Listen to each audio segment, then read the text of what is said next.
shirkadda laga leeyahay dalka Masar ee Dolphinus ayaa la sheegay in gaaska dabiiciga ah ka soo iibsan doonto shirkadda Israa'iil heshiiskan oo socon doona muddo 10 sano ah. Dalka Masar oo isagu leh keedka gaaska dabiiciga ayaa sanadkii 2015 saxay in gaaska doona Israa'iil balse heshiiskaasi ayaa waxa ka hor yimid shacabka Masar oo ku dhaliilay dawladda Xusni Mubaarak in gaaskooda ka soo maamulka Yuhuudda ayaa ku guuleystay sanadkii 2009 ilaa 2010 in badeeda ka soo saarto gaaska dabiiciga ah waxaana heshiiskaas ugu horeeyay ee la gaadho dalka Jordan Erdogan.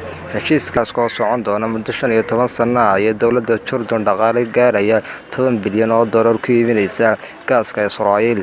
Heshiiskan labaad ee Israa'iil la saxeexatay Masar ayaa wax soo dhaweeyay ra'iisul wasaaraha Israa'iil ku tilmaamay mid taariikhi ah xoojin doona dhaqaalaha iyo amniga Israa'iil. Jamaal Ali Ismaaciil Jamaal Himilo, telefishinka caalamiga SBS magaalada Berbera.